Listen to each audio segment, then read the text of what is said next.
আর কোনো বিন্দু মাত্র ছাড় দেয়া হবে না। আগামী কালকের মধ্যে যদি এই আসামি গ্রেফতার না হয় তাহলে আমরা স্বরাষ্ট্র উপদেষ্টা এবং আইনমন্ত্রী এই দুইজনের পদত্যাগ দাবি করছি। এবং আমরা সেই সাথে আপনাদেরকে জানাতে চাই যে আগামীকালকে ঢাকায় শহীদ মিনারে ইনকিলাব মঞ্চের পক্ষ থেকে সর্বদলীয় একটি প্রতিরোধ সমাবেশের আয়োজন করা হয়েছে বিকাল ৩টায় শহীদ মিনারে। বাংলাদেশের সকল রাজনৈতিক দল এবং মত যারা বাংলাদেশ পন্থী, কোনোভাবেই যারা ভারতের তাবেদার তাদেরকে আমরা এখানে আমন্ত্রণ জানাচ্ছি না। যারা বাংলাদেশ পন্থী সকল রাজনৈতিক দল মত এবং সংগঠনকে আগামীকালকে শহীদ মিনারের ৩টার প্রতিরোধ সমাবেশে অংশগ্রহণ করার জন্য উদারত আহ্বান জানাচ্ছি। এবং আগামীকালকে আমরা সেখানে বাংলাদেশের জনতার পক্ষ থেকে আমরা সেখানে কর্মসূচি ঘোষণা করব এবং পরবর্তী পদক্ষেপ আমাদের কি হবে সেটা আমরা আপনাদেরকে জানাবো।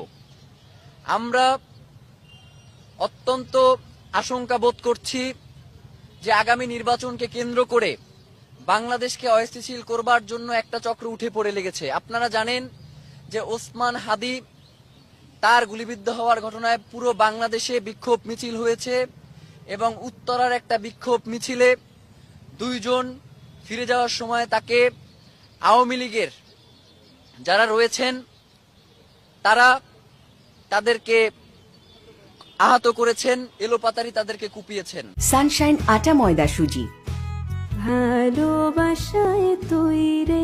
আমরা 5ই আগস্ট যেই কাজটা করবার আমাদের দায়িত্ব ছিল আমরা সেই কাজ করতে পারি নাই। আগামীকালকের প্রতিরোধ সমাবেশে আমরা সেই অসমাপ্ত কাজ পূর্ণ করার ঘোষণা করব ইনশাআল্লাহ। বাংলাদেশের স্বাধীনতার সার্বভৌমত্ব টিকিয়ে রাখতে হলে বাংলাদেশে ভারতের কোনো দাসত্ব মেনে নেওয়া হবে না।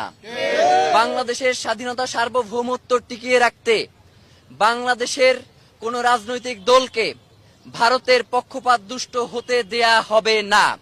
যারাই বাংলাদেশের অবস্থান করে ভারতের পক্ষ নিবে, বাংলাদেশে যেভাবে জুলাই পরবর্তী সময়ে তাদেরকে বাংলাদেশ থেকে বিতাড়িত করা হয়েছে, আপনাদেরকে ঘোষণা করে দিতে চাই যে যদি আপনারা শুধু ভোটের জন্য যদি আপনারা আপনার ভাইয়ের রক্ত ভুলে যান তাহলে বাংলাদেশের জনগণ ঘোষণা করছি যে আগামী কালকে আমরা সর্বাত্মক প্রতিরোধ ইনশাআল্লাহ শুরু করছি। আর কোনো বিন্দু মাত্র ছাড় দেয়া হবে না। এবং আপনাদেরকে এটাও জানিয়ে রাখি, যদি